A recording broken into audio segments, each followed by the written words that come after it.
Hey guys, and welcome to another episode of Puro Dino. This episode is going to be a little bit different. It's going to be a little bit of a recap, bit of a reset for the channel. If we look back at when I first started the channel, I wanted the channel to be about what it is like to own a classic sports car like this, and what the costs are involved in it. I think that's probably what most of you are interested in. First of all, you need to look at, what sort of owner are you? And I think you probably have about two main forms of ownership. First, you have the DIY owner. And I think when you look at the channels on YouTube, there is a heck of a lot of them where you have these really experienced people that maintain and restore their own classic sports car. To be honest, I love those channels. I watch a lot of them. That is one way of owning a classic Italian sports car, and you're probably going to be saving a lot of money when you are able to do it that way. I have also seen a lot of these people that are a lot more experienced than I am still making mistakes, and those mistakes, they can cost you dearly. And unfortunately, that will make it more expensive than you actually saving any money. But what if you're like me and you don't really have any mechanical skills and you still dream of owning a classic Italian sports car like this? Then you kind of fall into that second category, and that is where you basically have to rely on people with skills to do all the work for you. And yes, that's probably the more expensive way of owning a car like this, but I'll share with you what the costs are involved. So when you fall into that second category, my advice is the first thing you need to do is find yourself a really good mechanic. And I was really lucky finding the mechanic that I did end up finding. He's a guy with an incredible amount of experience.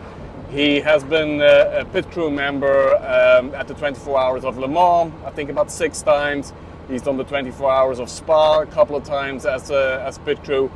He worked in an official Ferrari dealership for a little while, and he's finished his training in Maranello. So you couldn't really want anything more than that from your mechanic. So I'm really lucky with that. But if you're in that second category, that is massively important. So the first port of call for me once I found my mechanic was getting the car to be on the road again. And over here in Belgium and a lot of European countries as well, you need to get your car certified to be road legal. I know in the US that's slightly different, but over here in Europe, most countries have a certificate of roadworthiness, if you would call it that way. So that was our first protocol, and luckily the mechanic was really able to help me with that, as in we weren't gonna spend a fortune yet, but we still wanted the car to pass the technical test. That is the first kind of big-ish kind of cost that I had with Alfredo. And if you want to see that full invoice, go over to my Ko-fi page where I've uploaded it, so you can see how much it cost and how much was done. So the cost of ownership at that moment in time was the purchase price plus roughly about €1,000 in maintenance and service costs to get the car back on the road. So the second one was the big engine service. The timing belts had to be replaced. I was driving the car at that stage, but maybe I really shouldn't have been driving the car. I tried to do it as cautiously as possible, but which, by the way, is no fun driving a car like that cautiously. So we got the car booked in at the start of this year, 2026, and the mechanic did an absolutely amazing job. Again, if you want to see that full invoice, go over to my Ko-fi page and check it out. I've uploaded it over there.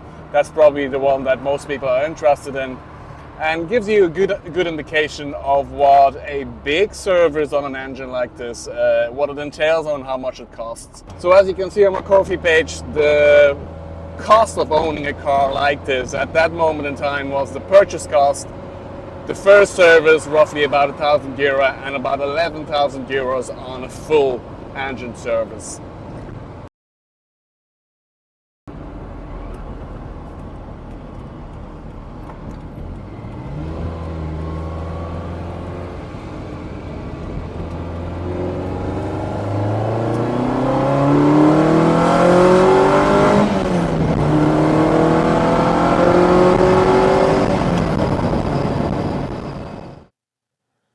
So as you can see, those costs, they add up quite quickly, and whether it's worth it is going to be a question you're going to have to answer for yourself.